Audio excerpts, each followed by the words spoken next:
Hi guys, welcome back. It's been a little while since I've been behind the camera. I've been incredibly busy this whole summer. It's just been absolutely manic. But I have now finished my debut season. So we started last year, did the full winter league, and I've just now got the results through from my summer league. I've got to be honest, this precision bench rest shooting lark is one of the single steepest learning curves that I've ever encountered in this sport. I've shot a lot of different disciplines over the years, but this by far has been the toughest of the lot. The margins are super tight at the top. I did all right. I am a little bit disappointed. I ended up first loser. I don't enter competitions to come second. I should have done better. I've learnt an awful lot. So today we're going to look at how the kit's evolved. We're going to probably do a little bit of a recap from the last video if you haven't seen that one, about what the nsra bench rest shooting is all about. The kit has been perfect. It was me that let it down, mostly down to my time management. These cards are shot, you have 10 cards to shoot over 5 months, so you end up doing a card a fortnight.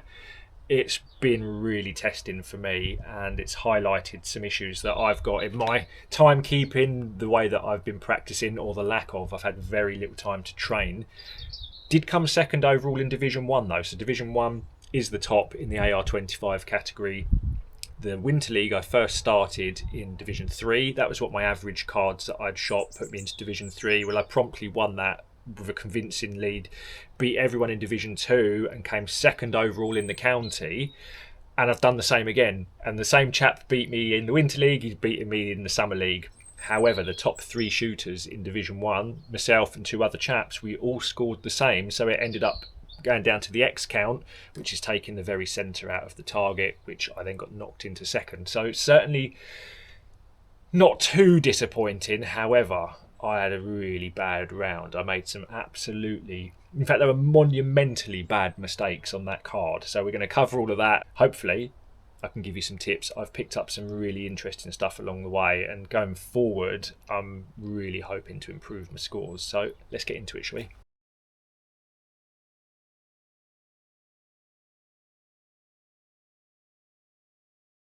Let's start from the beginning, shall we? nsra bench rest. So I've been shooting the Kent County Small Bore League.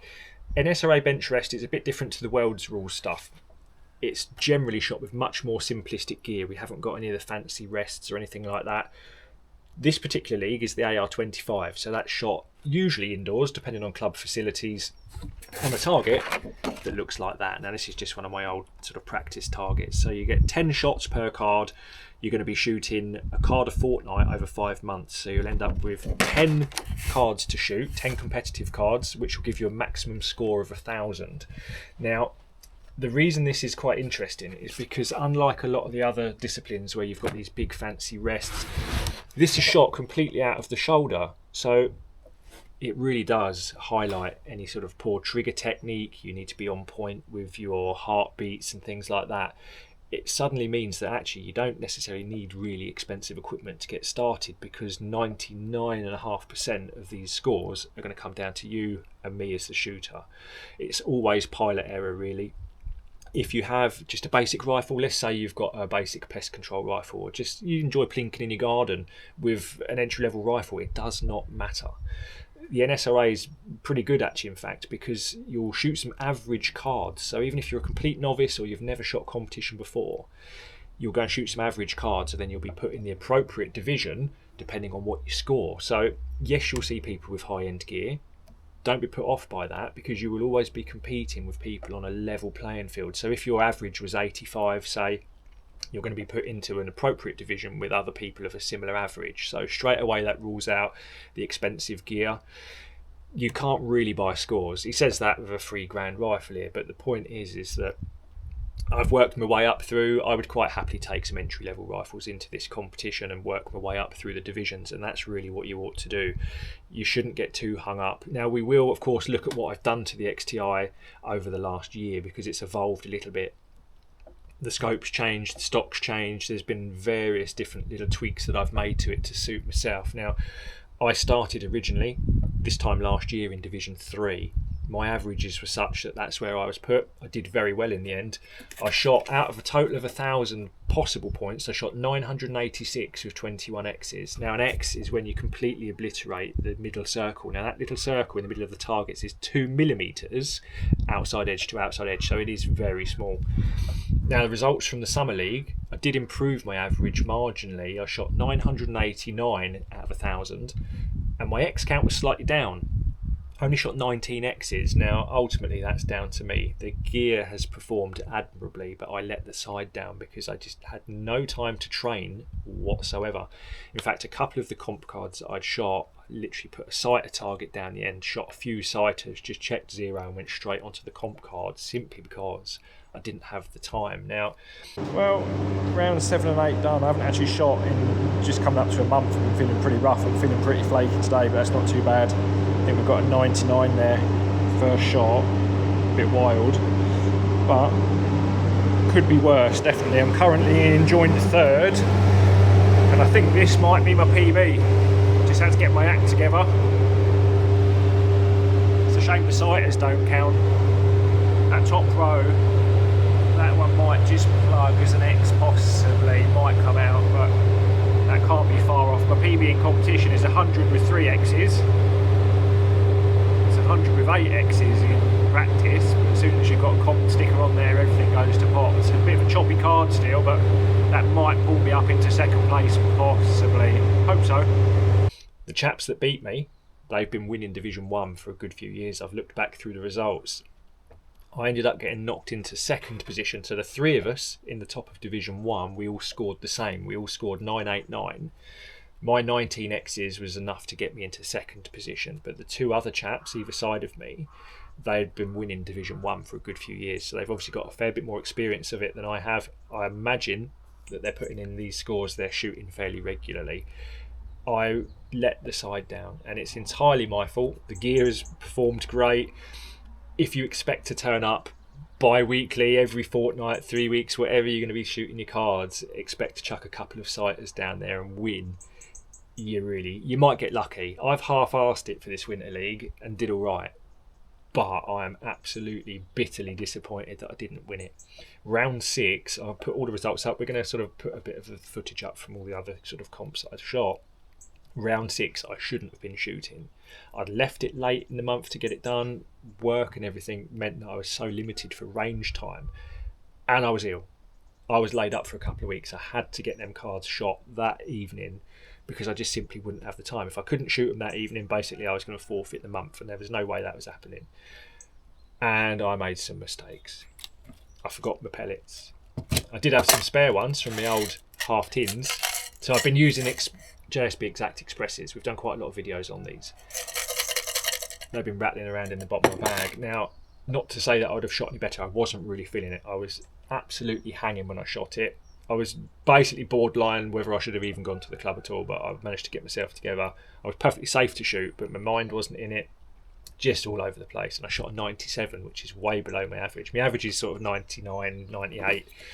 Had I shot an average card round 6, I'd have beaten everyone. Wouldn't have come back down to X count. I would have ended up on about 990 plus for the season, and I would have taken the win. So timekeeping, time management, and finding time to train is probably the single most important thing that I would really need to work on going forward. And for any of you that are thinking about this, the training time cannot be overlooked.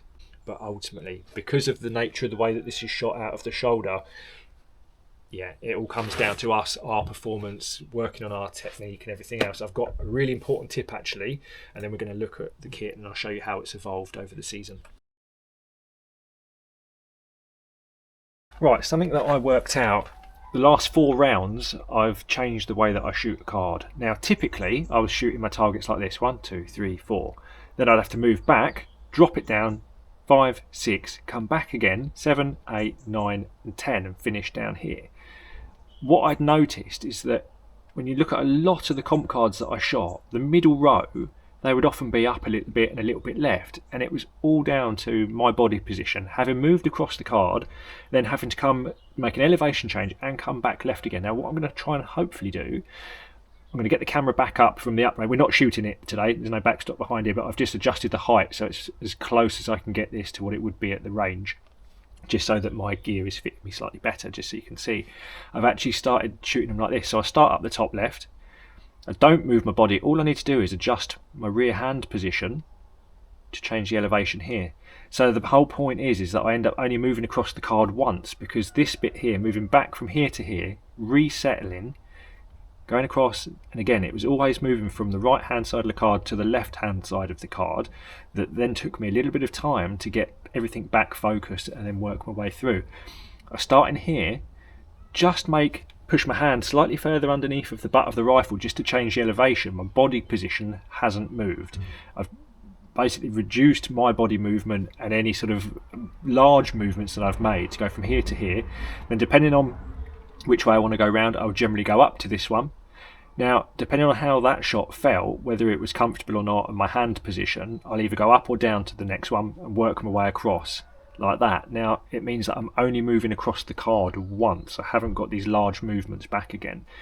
And whilst there's no obvious uptick in the scores of the last 4 rounds, it certainly feels a lot better. So I'm going to try and sort of go around a card like I would do to start with. Now, the movements that I'm going to be making and that you're going to see on camera are going to be quite small, but they certainly don't feel small. When you move from here to here, it does feel like you're moving quite a lot. And it certainly gives me, occasionally I don't feel comfortable after I've made that move around the card. So going across the card once seems to have improved things. It certainly feels better. Right, I'm not sure that we're going to be able to see what I'm trying to explain here, but what we're going to do, look, I'm just going to work my way around a card. We're not taking the shots. But look, if we look to start with, let me just get settled. I've got the GoPro right up tight to me at the moment.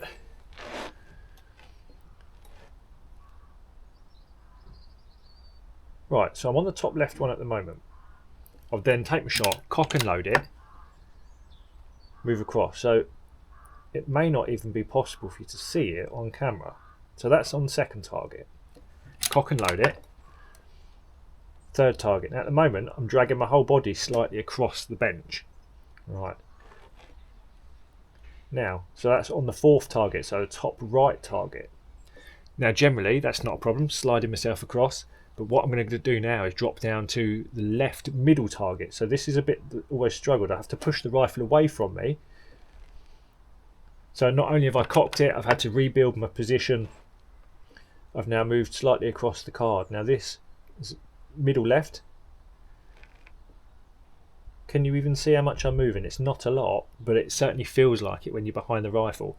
So we're going to go down to the bottom left now. So I've just done that diagonal down movement. I've resettled everything because I've cocked it. Now it'd be nice to be able to stay behind the rifle further and actually cock and load it, but I do tend to actually break position to sort of cock the rifle, get my pellet in and load it all and everything else.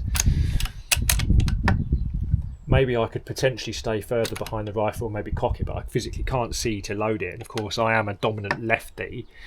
Actually picking them out, I haven't got the full dexterity to sort of see. You still have to come away to make sure you load it up. So I think, all right, let's work our way around. So now we're on the bottom left, moves across to the right a tiny bit, number 3, and then the bottom right. But of course you break the stance between each of those shots. That doesn't look like I'm moving an awful lot to move that rifle fully around the card. However, if we then try it the other way, so if I go from the top left, now if I want to go to the bottom left, I still have to cock it, but I don't move the rifle at all. It's still in my shoulder. All I need to do is just my position of my hand. I've just pushed it under the back of the rifle a couple of millimeters, but I haven't moved my body. Now what it does mean, so I'm on the bottom left at the moment, I'm now going up to the middle on the second row. I've just made a very small movement of my rear hand here, reducing that sort of back and forth movement. Them zigzags on the card appears to work much better. So I'm on the middle row, I'm on the left of the two. I'm just going to go up to the top row, just change my hand position behind it, and I've dropped down then to the second one on the bottom row, gone straight up to the top one, just working my way around in a zigzag.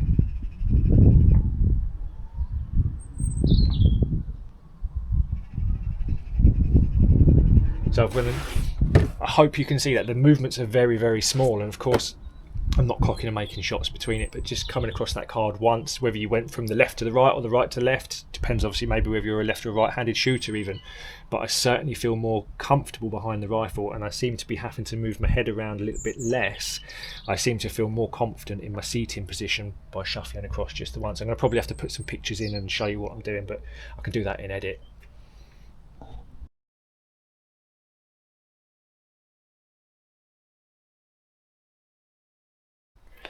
Okay, if you've watched any of my videos before, you'll know that I always bang on about pellets. Now, I've been using the JSB Exact Expresses. We've tested these previously through this action. There's quite a lot of videos on these ones. Now, I haven't shot any of these that have been weighed, sorted, sized or anything. Every single shot that I've taken in the Winter and the Summer League have been pellets straight from the tin. All I do is pick them out, just check for any obvious skirt damage, load them and shoot them. That has ultimately cost me a few points, absolutely certain of that. I can almost certainly tighten the groups up by getting into the weighing, sorting and sizing. Now if you look at some of these cards, you can see that these weren't X's. Now had I pitched off 0.5 millimetre maybe, the margins are so tight at the top. If I'd pitched 0.5 mil off the average group size, I could have probably nicked them into the X's, and of course that may then over the league have got me first position. It's hard to say for sure, but we know for a fact that through all of the testing that we've done, there's always a bit of a spread throughout a tin. You'll get some that weigh slightly more than others. Of course, you might have minor damage on them. Now, I don't want to get too involved with this. I think I'd end up not enjoying it so much. I like the fact I can just go and grab my pellets and my rifle and I can go and enjoy the shooting when everything goes to plan. But I have had a couple of shots that I've taken that have gone a little bit off, a little bit skew-if, and I've sat and watched them. I've been perfectly still when them shots have gone. And I've watched them move and I've gone, you know what, I really do need to think about pellet prepping. You can certainly, once you've found decent batches of pellets, now we've got tons and tons of videos on pellet testing, prepping, weighing, sorting, sizing and what to look out for. So you ought to have a look into that. But when you don't get much time, finding a good batch, running them from the tin, it will certainly take you to a reasonable level. However, to get that tiny little last bit will suddenly take an extra 90% of work to make sure you prep them, weigh them. Maybe you need to lube them just to get, I mean, I'm not really into pellet lubing, but if you have manhandled these, if you've sorted them, sized them and washed them or anything mad like that, which to be honest, at this level and the sheer accuracy that we're after, it's probably going to be worth weighing, sorting, sizing, if you've got the time. If you're just getting into the sport, just find good batches, go and enjoy yourself. Now I'm potentially looking to make the swap over to H&Ns going forward. Currently the JSBs, I mean over the last 20 years I've pretty much always used JSBs for my competition shooting, but of late they're certainly getting quite hard to find decent batches and decent supplies of batches. I mentioned this in the last video. This summer there's been quite a drought on the JSBs, and if I go to a dealer to go and buy some pellets and they've only got 1 or 2 tins of a particular batch on the shelf, that's not really any good. I need to go and buy a tin, know that they've got 20 tins on the shelf. If that particular tin's any good, then I'll go back and buy another 10 or as many tins as I can get my hands on, because I know they're a decent batch. At this level, every 0.5 millimetre counts, and it's borderline ridiculous. If you want to win, ultimately a lot of this is down to me, but the more accurate you can get your rifle, if you can reduce your average group sizes down by 1 millimetre, that allows me to be slightly more wobbly, slightly less on point with my trigger technique and my breathing and everything else, and I may still be able to nick them into the 10s. So yes, I've said you don't need expensive gear, and you certainly don't when you want to start out, but if you want to win at the top end, I'm probably now going to have to bite the proverbial bullet, ironically, and start weighing and sorting my pellets. But I do going forward want to then start looking at some of the H&Ns, because some barrels just won't shoot H&Ns. It's the thing. This barrel seems pretty good. I've also got another barrel on a new rifle, so I've got this sitting at home. I've had it a couple of months now. That shoots H&Ns stupidly well. In fact, it's a bit embarrassing because I matched my season's averages on the NSRA comp cards with the X200 out the box, just using the random pellets that I had in the bottom of my bag. We've used the Die 7 JSBs and loads of videos. We've used the JSB shorts in loads of videos.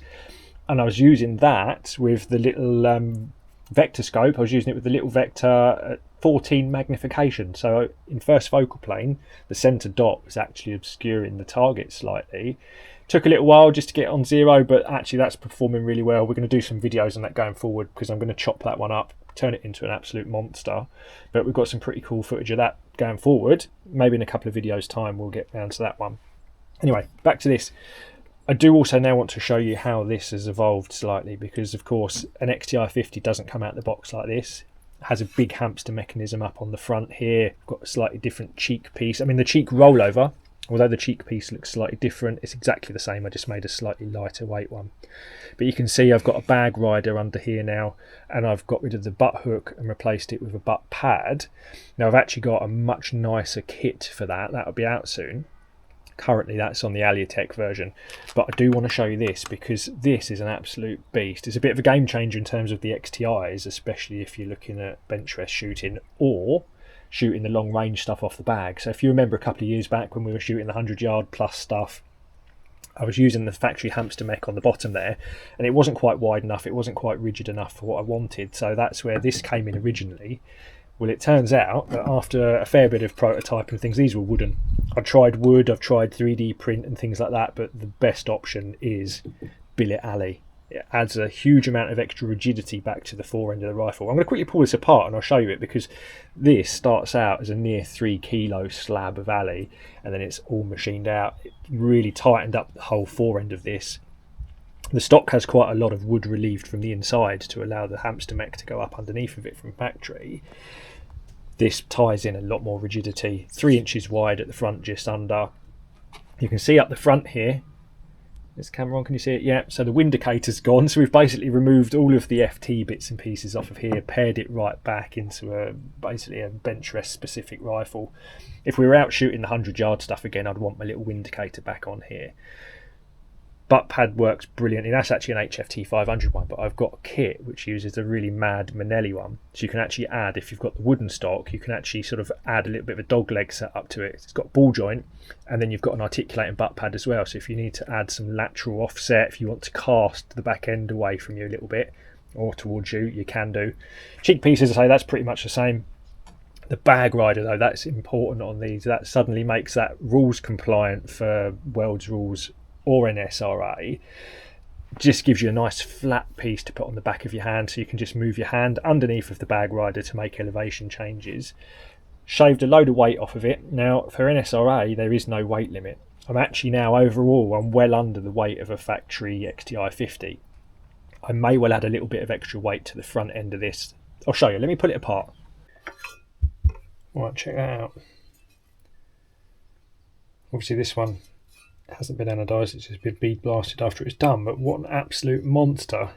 That starts out as a dirty grey slab. I think each of the billets weighs 2,800 and something grams, so just shy of 3 kilos, and that only weighs a few hundred grams. It's absolutely pared back, but we've got all the rigidity in there.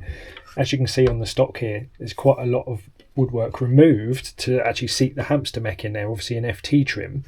However, I needed to put some of that rigidity back in there. So of course this started out, as I said, as one of the long range wedges for shooting off the deck, but to make that Worlds and NSRA compliant, I just had to make a few little tweaks to the sides here. So that's fully NSRA compliant, Worlds rules compliant, pulls a ton of structure back into there. I need to get this one reblasted and anodised.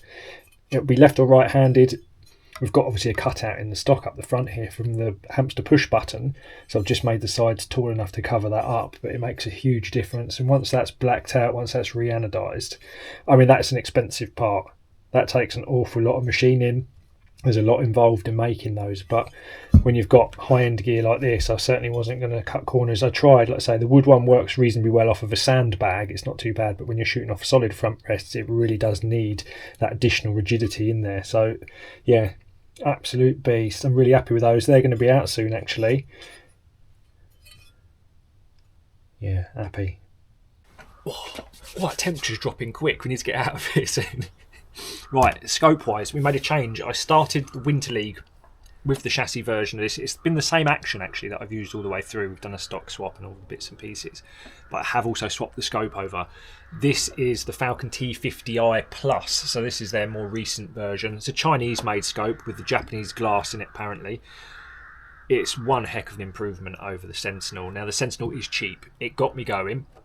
I was never entirely confident with that every card that I shot, I'd end up having to make just a couple of clicks here and there. I also struggled under the LED lights a little bit. The light in the range, a lot of clubs now, obviously a lot of people are swapping over to LED lights. They're a lot cheaper to run. But downrange, although we've got target lights that illuminate the cards, I always found that after I'd spent, well, let's just say I'd spent half an hour, 45 minutes on the range, done a couple of warm-up cards and then shot my comp cards, I'd end up getting a bit of eye strain. And it always seemed a little bit dark in the range. Of course, it's not well lit, it's LED lit, it's in a complete box, there's no natural light coming into it.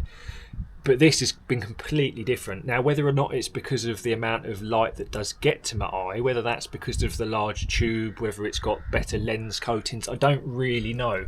However, it's been absolutely perfect. And I'll go as far to say, and I don't normally do this, if you're in the market for a benchrest scope, I would probably just go straight for the T50 now. They are 450 quid, so it's not cheap scope. However, this will do everything you need to. Now, over the summer, I have used and sort of peered through a lot of different scopes, some specific benchrest ones, some of them in the thousands of pounds. I don't really think that you're going to, for what we're doing, we're looking at a buff coloured piece of card. You don't need an awful lot, but you need it to track beautifully, hold zero, decent light transmission if you're indoors. This really has sort of hit the sweet spot for performance for the money. Now, if I thought buying a March would get the win that I needed, I mean, it really won't. They're beautiful things, don't forget, but a couple of £1,000, I can't justify it. I don't really need it, and this does everything that I need to. And unusually for me, like I say, I normally say run what you've got, sort of spend your money wisely, but 450 quid, this really does hit the spot. I'm really impressed with that. This is going to be used going forward. The actual rifle, the setup we've got now, I'm going to have to take that into the Winter League. It actually starts in a couple of days' time, and I'm really not prepared. I need to do some further pellet testing and things as well. It's really tight for time this year. I do want to do some further testing. I want to get this in the clamp rig. I know that I can make some further improvements on it, but as you see it now is how I'm going to take it into the Winter League. I was hoping to get the little Precio, the PX X3 benchrest. I was hoping to use that, and we started that. I'm doing all right with it. I've got it set up now. I've got a power adjuster on it, but I just simply haven't had the time to fine tune that and get it into a stock to compete with. So I'm going to probably have to use the XTI, but I'm not quite confident that I can put in a decent performance. I need to spend a bit more time doing some pellet prep. Now, I did detune this over last winter. It was running in the 9 foot-pound region. We're back up in the 11s again. I'd reset it back up. It's running a little bit higher than it needs to, so I do really need to try and get it into the old clamp rig. We've done a load of videos on that. I've also now made a couple of wooden interface pieces for this. The last time we had the XTI in the clamp rig, it was all sort of metal to metal, and where that great big milling vise was holding it, the whole thing was resonating slightly. So I've made some wooden buffer pieces just to go in between, to sort of simulate a stock, if you like, because the wooden stock does absorb some of the felt vibration through this. It works really, really well, but I do need to spend a bit more time setting this up, just getting a bit more of a fine tune in it. And ultimately I do need to get a few more practice training cards set up. I mean, we're not practicing now, we know what we're doing, but the training cannot be underemphasized. It is so important. Just the range time, being behind your rifle.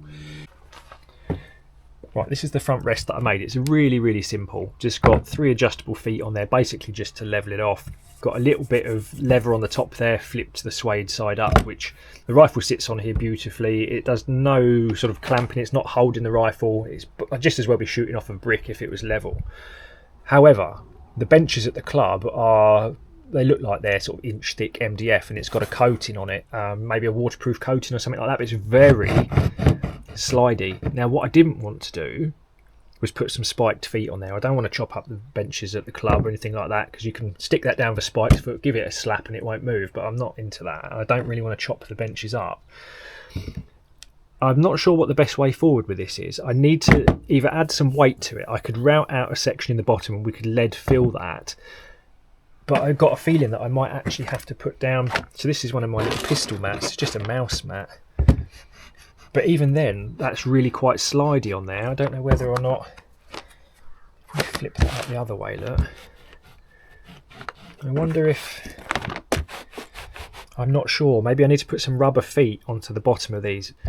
What I don't want to compromise is the rigidity of the actual rest itself, because of course if you put spongy stuff underneath it can move slightly.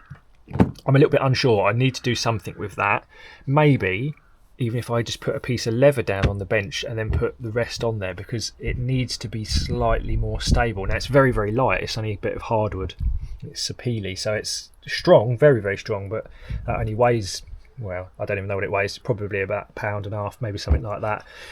Most people are using the smart reloader ones, and they're sort of cast steel and aluminium, so they're quite heavy and they've got a spiked foot, but they don't go low enough for what I need. So I'm very happy to reuse the rest, but I need to come up with a solution to make that a little bit more stable on the bench. So if you lot have got any ideas on what I can do with that going forward, I'd really appreciate that, because that actually, I feel that's cost me a few points. Moving around the card, remember doing the zigzags that I've been talking about, going from sort of one row down to the next, a couple of times it's slightly moved, and it's just taken me a little while to sort of rebuild my position, and it just throws you off just for a moment. You have to get everything set up again, and it breaks my concentration. That's what I'm trying to say.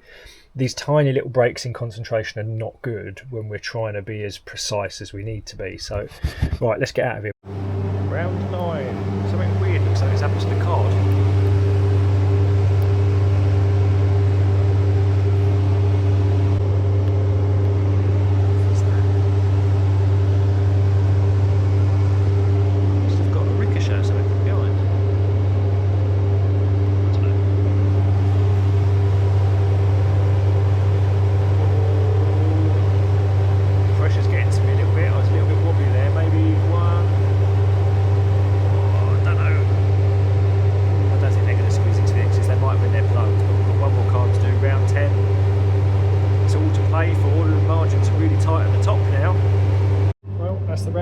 I've just shot the last round, round 10. The XTI's performed beautifully. I've let the side down a little bit. Pellets still from the tin. I'm going to quickly stick this in the bag and we'll go and have a look at what we've just shot, shall we?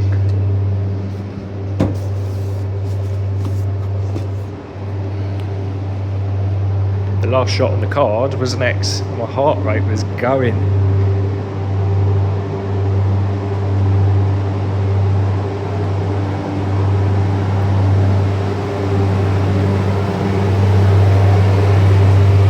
Shot of the series. I've changed the way that I actually shoot the cards now, so instead of working around like this and having to readjust my body a lot, I've started shooting them like this. Wrong way round, but ended up that way. I'm really stoked with that. It's nice to end on an X. I definitely don't think I could have won the series, but I think I may well have just held on to second. Had a bit of an annoying one, that one dropped a little bit low, as did that one. A couple. Not overly happy with my performance, but I think, yeah, we might still get second if we're lucky. Right guys, I think that's it for this one. I'm really disappointed with my performance. I didn't do too badly. Everyone said, oh, you've got to be happy, but I think if you watched any of my videos previously, you're going to know that unless I'm up top, I'm never quite happy, which is probably a bit of a problem. However, I've got a bit of a plan going forward. We need to do some further testing on this. The kit has been perfect. Pretty much let down by myself. It's been great fun. Got a plan going forward. I hope you found the sort of bench rest series videos useful. I will probably film a bit more of the next winter league that's just about to start. If you want to see more of the bench resty content, let me know. There's quite a lot going on in the background. There's tons of projects I've got on. I've got a couple of extra videos planned for this month. Obviously, it's been a bit of a gap between the last ones. I've not been too well. I've been super busy, but I think we're sort of slightly back on track. So I've got a couple more videos planned for this month. I've also bought a new old van, which I'm going to be converting into a bit of a day van, so I can get out to some competitions and stuff going forward. So I'm going to probably end up doing that up, doing something quite fun with that. I've always fancied a caddy van. So if you're interested in any of that sort of content, do let me know. Like I said, the plan is to turn that into a bit of a day van that I can take all my gear with me, get around the country, which would be nice. So there might be some interesting stuff there maybe. Do let me know if you'd be interested in seeing that. So I'll see you in the next one, guys, and thanks for putting up with the lack of content lately. I really appreciate it. See ya.